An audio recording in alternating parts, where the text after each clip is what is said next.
ইসলামী bank news top 10। প্রধান উপদেষ্টা doctor Mohammad Yunus বলেছেন, জুলাই আন্দোলনে হিমালয়ের মতো প্রতিরোধে ছিলেন নারীরা।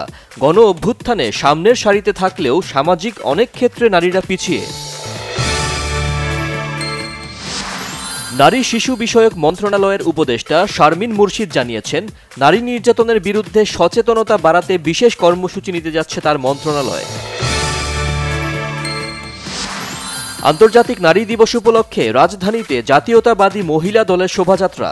শেখ হাসিনার আমলে নারী ও শিশুরা নিরাপদে ছিল না, সমাবেশে নেতাদের মন্তব্য। মাগুরায় ধর্ষণের শিকার ৮ বছরের শিশুটির অবস্থা আশঙ্কাজনক। চিকিৎসার জন্য ঢাকা মেডিকেল কলেজ হাসপাতালে 4 সদস্যের মেডিকেল বোর্ড। বিএনপির স্থায়ী কমিটির সদস্য ইকবাল হাসান মাহমুদ টুকু বলেছেন, জিয়ার রাজনৈতিক দল গঠনের সাথে ছাত্রদের রাজনৈতিক দলকে মেলালে হবে না। কোনো দল হুমকি ধামকি দিলে বিএনপি বসে থাকবে না।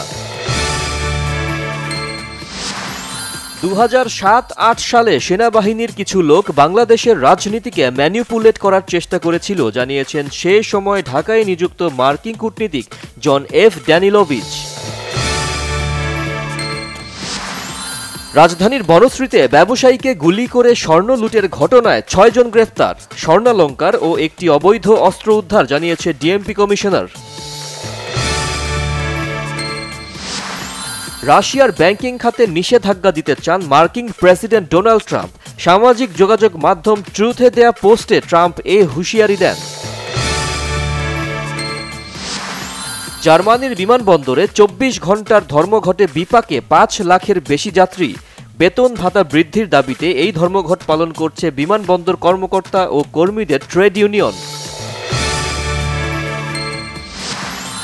লিড নিয়েও সৌদি প্রো লিগে জিততে পারল না ক্রিস্টিয়ানো রোনালদোর আল নাসর। রিয়াদে আল শাবাবের সাথে 2-2 গোলে ম্যাচটি ড্র হয়।